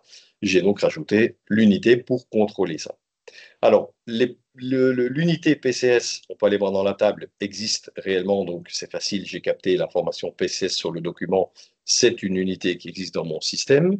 Au niveau de la palette, en l'occurrence, on voit bien que celle-ci existe sous palette, donc un L2TE, et que ce que l'on trouve sur le document est en anglais avec deux LET. Et donc, qu'est-ce que j'ai fait par rapport à ça? J'ai simplement travaillé sur une traduction en disant, si tu trouves deux LET, on va le dire comme ça sur le document, tu me traduis par l'unité palette, en français, l'unité dans Business Central. Donc ça, c'est la première chose que j'ai fait, tout simplement, très simple. J'ai rajouté une colonne et j'ai regardé si mes unités étaient reconnues. Ça, c'est dans un premier temps ce qu'il fallait faire. Ensuite, qu'est-ce que j'ai fait? Je suis passé sur l'écran de concordance. Et au niveau de mon écran de concordance, qu'est-ce qui s'est passé? Je vais d'abord faire un filtre sur mon numéro de commande. Et je constate que je n'ai pas, alors j'ai fermé la section des réceptions, pourquoi? Parce que je constate que mon bon de commande ici, le 106015 en l'occurrence, eh bien, il n'a pas été réceptionné. D'accord? Donc je peux déjà fermer cette section. C'est le même travail, que ce soit une commande réceptionnée ou une commande encore ouverte, ça n'a aucune importance, le travail reste le même. Donc ici, dans ce cas-ci, je constate que la commande n'a simplement pas été réceptionnée, donc c'est pas grave, je vais refermer ça. Et j'ai aussi paramétré dans mon modèle le fait de pouvoir créer une concordance, de générer une concordance à la fois sur des réceptions et ou sur des commandes. Donc je ne suis pas bloqué par rapport à ça, c'est déjà une bonne chose. Ici, je récupère donc les lignes de ma commande dans Business Central, ok, et en dessous, puisque j'ai capté les lignes, je récupère bien sûr tous les détails des lignes présents sur le document que j'ai capté. Première chose, évidemment, j'ai les mêmes articles, ok, jusque-là tout va bien, il y a des traductions en place bien sûr, mais ça c'est bon. Par contre, j'ai des quantités qui ne sont pas correctes. J'ai 5, 5, 10, 10, 10. Ici, j'ai 20, 5, 20, 1, 1. Donc, et aussi, en code unité, bien sûr, j'ai des pièces. Là, par contre, j'ai commandé par boîte. J'ai ici une pièce, des paquets, etc., etc., etc. Bref, qu'est-ce qui se passe ici dans ce cas-ci? Si je tente une concordance, j'ai une ligne qui est basculée en concordance parfaite et, entre guillemets, sans grande surprise, c'est logique, puisque c'est la seule ligne où j'ai 5 unités, et je dirais même 5 pièces. Et en effet, c'est cette ligne-là où j'ai bien 5 en quantité, et j'ai bien des pièces en code unité. Donc c'est logique que, évidemment, cette ligne-là, elle concorde. Alors je vais supprimer toutes les concordances pour que ce soit très clair par la suite. Et donc pourquoi ça n'a pas concordé? Tout simplement parce que je n'ai pas activé la concordance avec les quantités, enfin avec les unités et les coûts d'emballage. On va faire ça. Et on va aller voir maintenant à quoi ressemble le modèle ici. Alors, au niveau du modèle, de la fiche modèle, c'est très simple. Vous l'avez vu sur le slide tout à l'heure. Sur le côté droit ici, quand vous faites à la fois de la concordance sur des commandes ou réceptions, peu importe, et de la reconnaissance des lignes, vous savez ici tout le paramétrage de la reconnaissance des lignes ici, eh bien vous avez des options supplémentaires pour dire quand je capte les lignes et que je tente une concordance, est-ce que mon numéro de commande doit être présent? Oui, toujours sans exception. Oui, seulement s'il a été capté sur le document, donc seulement s'il est présent. Moi, j'ai rendu les choses assez dures, j'avoue. Mon code article doit toujours être présent, ma quantité également, quantité standard et le coût unitaire standard. Les options plus bas, ici, juste en dessous, correspondent justement aux fameuses quantités de base ou, comme je disais tout à l'heure, quantité d'emballage et le coût unitaire aussi d'emballage. Donc ici, bien entendu, si je veux concorder avec des autres unités, je vais lui dire oui toujours, ou ici présent, peu importe, de toute façon je l'ai capté. Regardez ce qui se passe, automatiquement, les autres champs de concordance, quantité et coût unitaire, ont été désactivés. Donc, je vais dire la même chose ici pour le coût unitaire. Oui, toujours. Et donc, c'est, encore une fois, soit l'un, soit l'autre. Bien sûr, en sortant ici de l'écran, quand je vais tenter une concordance, la concordance s'effectue parfaitement. Évidemment, j'ai des lignes en rouge en me disant oui, mais attention, le prix n'est pas correct. Sauf que il a bien adapté la quantité concordée avec le coût unitaire et j'ai bien un total à 862 € sur ma première ligne, 5 476,50, etc., etc. J'ai en effet une différence dans ma concordance qui est à 0, donc j'ai fait une concordance parfaite. Bien sûr, au niveau de ma commande, je vais la reprendre ici. Dans ce cas-ci, important de signaler que j'ai bien entendu passé la commande dans des unités différentes et encore plus que dans des unités différentes, j'ai bien entendu créé depuis mes articles différentes unités. J'ai une boîte évidemment disponible avec 4 unités, donc la preuve c'est que quand j'en ai commandé 5, 5 fois 4 ça fait bien 20. Et donc j'ai bien entendu au préalable paramétré mes articles Business Central, mes master data comme on dit. Donc ça c'est prêt. Bon là je crois que j'en avais qu'une bien sûr, elle ne demandait pas d'autres unités. Mais celui-ci par exemple, il y avait du paquet, etc. Donc bien sûr que ça a été préparé à l'avance, que j'ai la possibilité dans Business Central de commander sur d'autres unités. D'accord? Donc, on a repris ce paramétrage dans Document Capture et regardez, on a une concordance parfaite sur différentes unités d'emballage. Voilà ce que je voulais vous montrer par rapport aux unités d'emballage.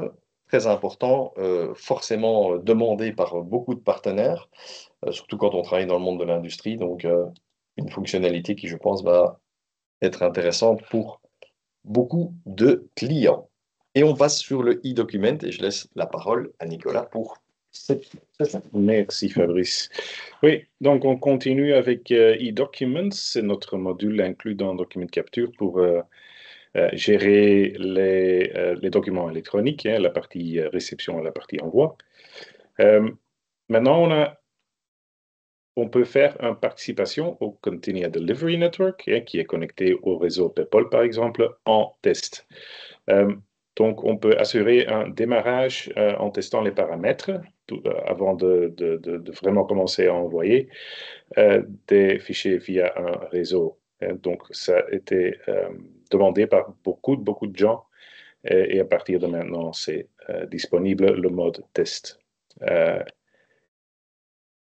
Donc, on peut configurer ça et activer ça à partir du configuration pour Continuous e-documents. Et ça va empêcher chaque communication sur le réseau Continuous Delivery Network. Donc, aucun document est envoyé, aucun document est en effet reçu.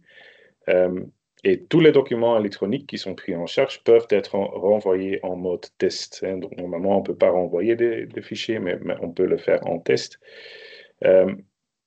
Et les documents du réseau sont mis en évidence comme test ensuite. Quand le mode test est désactivé, les documents peuvent être envoyés sur le réseau. On doit désactiver tout d'abord, évidemment. La copie d'une société ou d'un environnement de production active le mode test pour toutes les participations que vous avez. Ensuite, le mode de paiement. Donc, on a ajouté un peu de flexibilité de paiement pour bénéficier d'un contrôle total sur les processus de paiement grâce à le traitement amélioré des méthodes. Vous pouvez configurer les modes de paiement nécessaires à votre propre entreprise dans les moyens de paiement e-documents. Et les formats qui prennent en charge le mode de paiement, donc ajouter ces fonctionnalités au XML, c'est PayPal et OIO UBL, c'est un format danois. Les modes de paiement sont appliqués automatiquement lors de l'envoi par e-documents. Quelles sont les priorités qui sont appliquées sur les modes de paiement? Tout d'abord, les clients, ensuite le compte bancaire qui se trouve sur la facture, Les informations société en troisième. Et le normcode 42, le paiement à la banque, quatrième.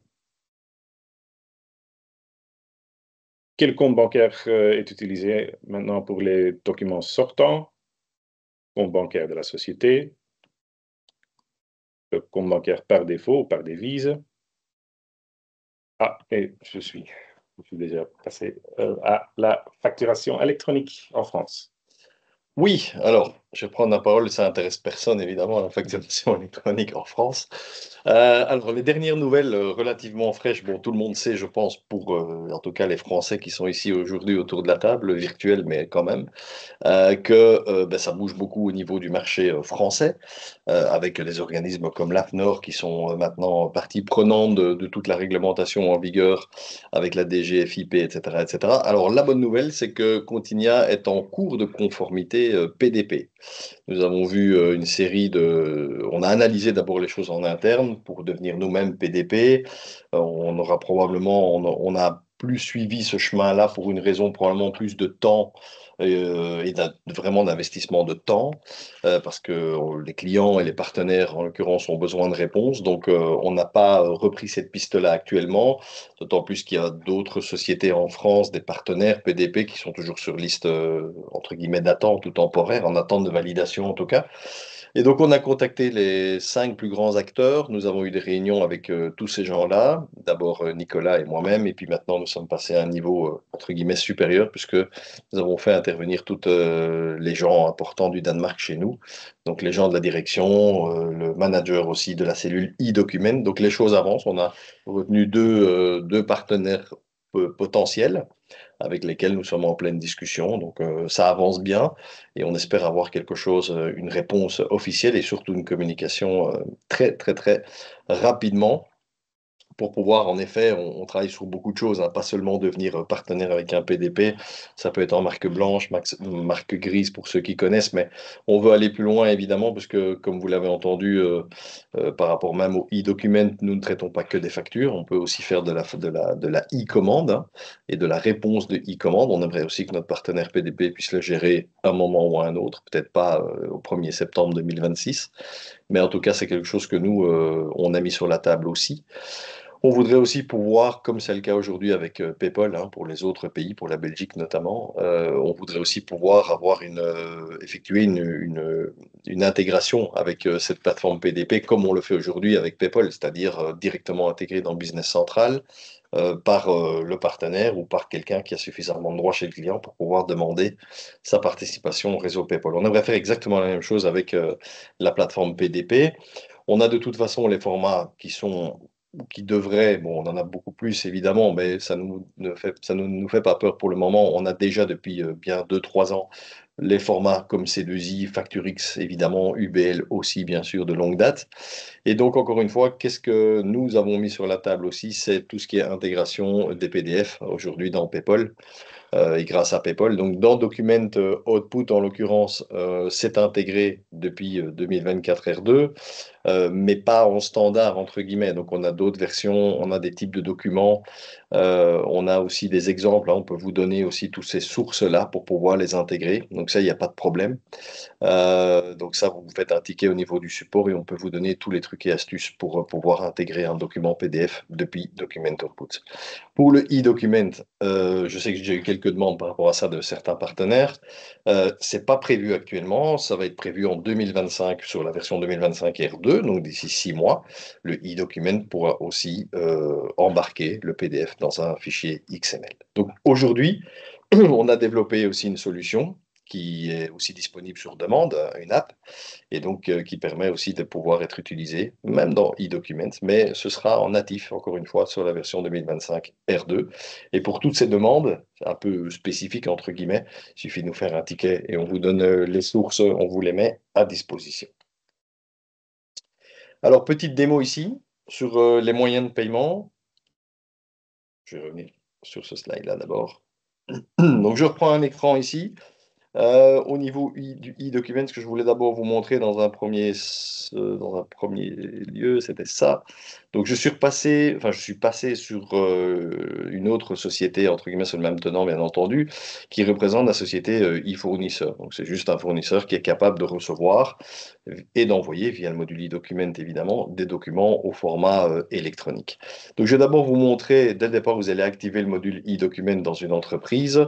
Eh bien, comment ça se passe? On va tout simplement aller chercher le module configuration continue e-document. Et comme vous l'avez vu tout à l'heure, sur les slides de Nicolas, vous avez ici un mode de test qui est très intéressant, qui va vous permettre de rajouter un espèce de tag sur les documents qui vont être envoyés. Donc, c'est quelque chose de vraiment très intéressant.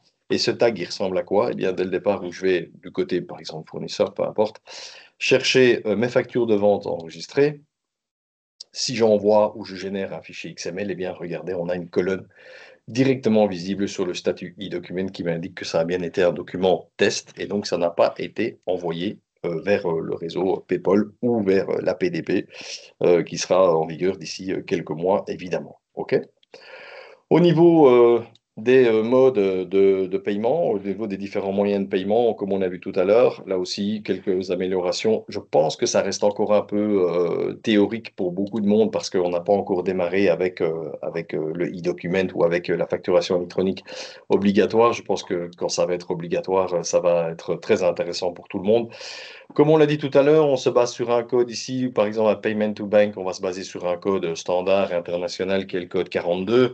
Vous avez ici la possibilité de rajouter tout ce que vous souhaitez avec les codes évidemment, le type de carte de banque, etc. etc. Donc tout ça, c'est également du standard aujourd'hui dans la solution avec e-document, encore une fois, pour aider les utilisateurs, les clients, à pouvoir paramétrer au mieux leur fiche client en l'occurrence. Donc ça, c'est la liste complètement standard des moyens de paiement liés à e-document. Si je prends un client, bah, évidemment mon client e-client, hein, donc le client avec lequel je peux faire des tests via le module e-document, eh bien j'ai la possibilité ici d'aller tout en dessous dans ma section e-document. Je vais retrouver le paramétrage de ce client par rapport à une liaison, une intégration avec un réseau. Donc ici, actuellement, bah, encore une fois, nous n'avons que pour le moment PayPal. Pour la France, en tout cas, pour le futur, on aura bien sûr, comme je le disais tout à l'heure, une intégration avec la PDP, on l'espère à partir d'ici. En tout cas, c'est quelque chose que nous, on veut absolument. Les paramétrages de base, j'ai envie de dire, et alors la configuration des types de paiement, encore une fois, pour ce client. Alors, qu'est-ce que j'ai fait ici? Tout simplement, ben, regardez, j'ai simplement récupéré un type de règlement comme on vient de le voir sur l'écran précédent. Donc, j'ai fait simplement nouveau, j'ai créé un code, j'ai été chercher ici ben, la liste que vous venez de voir précédemment, j'ai été chercher mon code 42 et j'ai lié tout ça avec un type, etc., etc. Et donc, ça donne quoi? Au moment où je vais aller voir le résultat final, j'ai bien donc la banque avec un identifiant de paiement par défaut. Bref, tout ça, c'est du pur standard pour faire de la communication et pour intégrer les informations bancaires au niveau du fichier XML. OK? Ça, c'était pour tout ce qui est gestion ou type de paiement au niveau des fichiers XML. J'ai encore une présentation à vous montrer au niveau des approbations des documents, puisque ici, qu'est-ce qu'on a maintenant? Je vais vous montrer ça sur l'écran. Par défaut aussi, pour ceux qui ont déjà utilisé le groupe d'approbation utilisateur, vous savez qu'au niveau de l'approbation, on peut travailler à 3 niveaux directement liés à un utilisateur. On peut travailler avec un groupe virtuel où on place dans ce groupe, on intègre dans ce groupe plusieurs utilisateurs. Et puis, on peut aussi travailler avec les groupes d'approbation utilisateurs. On a été un peu plus loin par rapport à ça. On a paramétré un groupe qui s'intitule Tous et qui reprend toutes les autorisations. On nous a aussi souvent demandé d'alléger ça. Initialement, il n'y avait rien d'ouvert. Alors aujourd'hui, on a fait l'inverse, on a tout ouvert et c'est à l'utilisateur. C'est encore une fois une aide. C'est plus important d'avoir plus intéressant ou plus facile on pense en tout cas, d'avoir une liste des possibilités et de les fermer plutôt que de partir d'une feuille blanche et entre guillemets presque se débrouiller. Donc il y a quelque chose de beaucoup plus facile là derrière, avec encore une fois pas mal d'exemples peut-être, hein, en tout cas des propositions à dire bah, si vous voulez fermer les axes analytiques ou les frais annexes ou les immobiliser, eh bien à ce moment-là vous pouvez supprimer la ligne, mais au moins vous avez les exemples de configuration type. Les documents d'achat. On en a parlé tout à l'heure aussi durant la présentation. De base, c'est la reprise des documents qui viennent de Document Capture pour les factures d'achat qui devraient être corrigées, annulées, pour lesquelles il faut en avoir, etc. Qu'est-ce qu'on a fait? on a utilisé le menu, on s'est remis, on s'est regroupé sur le menu standard de Business Central et on propose maintenant, quand on va effectuer une correction sur un document, de garder les documents qui viennent de Document Capture sur les nouveaux documents. Exemple, un avoir, etc. On va faire l'exercice ensemble, évidemment, et on va voir que tous les documents sont bien repris sur le nouveau type de document en mode glisser-déposer pour ceux qui connaissent, donc sans aperçu, mais avec la possibilité d'avoir, encore une fois, l'écran de download, de téléchargement de ces fichiers-là. Alors, je vous montre à quoi ça ressemble. Au niveau des groupes utilisateurs, ben, si je prends ici, j'ai fait un raccourci tout à l'heure, groupe utilisateur approbation. Oui, je dois juste rechanger de société. Ça, c'était pas la bonne. Parfait. Dans mes groupes utilisateurs approbation, je retrouve bien le groupe tous par défaut. Et comme je le disais, si je regarde au niveau des autorisations, comment ça se passe, alors, je me suis arrêté, j'avoue, à 3 axes analytiques parce que c'était un peu plus simple pour moi. Mais sinon, on a vraiment toutes les lignes ici au niveau de l'écran. On a toutes les lignes d'axes analytiques.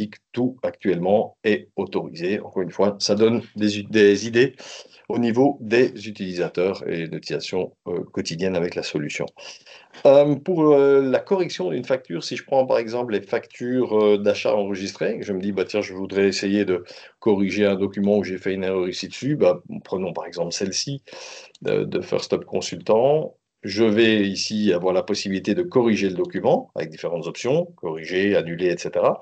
Ou créer un avoir correctif. Je vais tout simplement, ah oui, petite aussi information importante, c'est que bien sûr, j'ai un document ici qui provient de Document Capture. Sinon, l'exemple ici que je vais vous montrer n'a évidemment aucun intérêt. Donc, j'ai bien un fichier joint ici. Quand je vais demander une correction, je vais évidemment la valider. Est-ce que vous voulez continuer? Oui. Il va me générer donc l'avoir. Et automatiquement, lorsque ce document va être généré, je vais l'ouvrir. Ah oui, ici, il est parti dans les... voilà, l'ouvrir, il est parti dans l'enregistré, c'est pas grave. Et à partir d'ici, je retrouve mon document. Et comme je le disais, oui, par contre, je suis toujours dans la facture d'achat. Je vais retourner ici. Ah, j'étais dans mon avoir, c'est pas grave. Et dans l'avoir d'achat, je retrouve bien, d'ailleurs j'en avais fait un autre, je vais vous montrer tout à l'heure, mais celui-ci je l'ai fait en direct, je retrouve bien le document provenant de Document Capture directement lié à l'avoir. Et pareil pour l'autre que j'ai fait, parce que l'autre exercice que j'avais préparé, c'est que j'avais même rajouté d'autres documents, j'avais rajouté un PO par exemple, un bon de commande, dans ma facture. Donc ma facture de vente était composée, évidemment, facture d'achat, pardon, était composée de la facture et du bon de commande. Quand j'ai donc corrigé cette facture, ça m'a généré donc l'avoir que vous avez sous les yeux et j'ai donc bien repris les deux pièces jointes au niveau de l'avoir. Donc ça, c'est la nouveauté aussi, c'est le lien entre les documents avec la fonctionnalité reprise de Business Central. Voilà au niveau de la démo, de tout ce qu'on voulait vous montrer. Je repasse juste encore un instant sur la présentation pour vous remercier de votre présence et de votre participation. Et n'oubliez pas toujours les liens intéressants et je dirais presque indispensables de Continia qui sont les docs qu'on appelle aussi parfois chez nous la Bible, extrêmement importants et qui reprennent beaucoup d'infos. On a les Continia Learn qui permettent aussi comment dire, de récupérer un certificat par rapport à nos solutions, la liste de nos webinaires et aussi notre chaîne YouTube qui est évidemment aussi très intéressante. Et on termine sur les questions-réponses que je vois déjà. Vous allez devenir PDP, mais ça, j'en ai parlé, donc je regarde l'heure aussi, midi 13. Donc, nous ne serons pas, encore une fois, ça a été analysé chez nous en interne, nous n'irions pas, en tout cas, vers un PDP 100% Continia. On va s'appuyer, comme je disais, sur un partenaire en marque blanche, en marque grise, peu importe. Mais on est encore une fois en discussion finale, je dirais, avec une sélection de 2 partenaires sur les 5 que nous avons pu rencontrer. Je ne sais pas s'il y a d'autres questions. Je ne vois pas. Non. Alors n'hésitez pas, de toute façon, quoi qu'il advienne, si vous avez des questions qui vous reviennent, n'hésitez pas à utiliser la conversation de ce webinaire ici. On répondra dès qu'on peut. Et pour la suite, la vidéo sera disponible. Vous aurez un lien, c'est ça, Nicolas? Oui, et la présentation aussi. Et la présentation aussi. Donc là, vous recevrez un email avec ces deux liens, vous allez pouvoir les télécharger. Quel est le plan de déploiement? Le plan de déploiement de peut-être du PDP ou ça, je ne comprends Non. pas la question. Désolé, Mireille. On va peut-être encore attendre quelques secondes pour un détail, peut-être. Donc, je ne sais pas si c'est au niveau de la facturation électronique. Et j'aime bien, d'ailleurs, pour ceux qui me connaissent et que j'ai eu en ligne ici ces dernières années, ou même ces dernières semaines plutôt, et ces derniers mois, j'aime toujours dire qu'on a le temps et on n'a pas le temps avec la facturation électronique pour la France. C'est en septembre 2026, ça, évidemment tout le monde le sait. Euh, Aujourd'hui, on n'a plus le temps, nous, d'attendre. On doit proposer des solutions, on doit venir avec de la communication. Par contre, le client a un peu le temps. Mais le client, il doit être assuré. Si on lui dit oui, on est prêt, oui, on a la solution, regardez, c'est officiel, il peut prendre sa décision, enfin, il peut passer sur ce genre de système ou prendre sa décision ou faire une implémentation même en janvier 2026. Je pense que ça posera pas de souci ou même plus tard. Et c'est vrai que de ce côté-là, je crois que le client a le temps. De l'autre côté, les partenaires que vous êtes et nous, qui sommes aussi, enfin, vous êtes partenaires avec nous aussi. Nous, par contre, on a un peu moins le temps au niveau de tout ce qui est officialisation de la communication. Et pour les nouveautés, la version 2026, enfin la 2025 R1 donc, elle est déjà disponible depuis quelques jours maintenant. Au niveau des portails de démo sur la Partner Zone, elle est disponible et elle va être disponible en fonction des versions, évidemment. C'est toujours lié à Business Central et aux versions. Vous avez vu les différentes versions compatibles avec Business Central tout à l'heure. Et donc, au fur et à mesure, ici, la semaine prochaine, je pense que fin de semaine prochaine, la nouvelle version sera disponible sur tous les BC 25. Voilà, je ne sais pas s'il y a encore des questions. Allez-y, pas de problème. Sinon, je propose de clôturer ici. Et si vous avez des questions, n'hésitez pas. Vous envoyez un petit mail, vous nous contactez. Nicolas, si vous avez des questions un peu plus commerciales, projets, etc., vous avez aussi nos adresses email dans tout ce qui est invitation. Donc, si c'est pour moi, plus projet, plus formation, plus voilà, n'hésitez pas. Et si c'est pour des demandes de projet commercial, vous contactez Nicolas.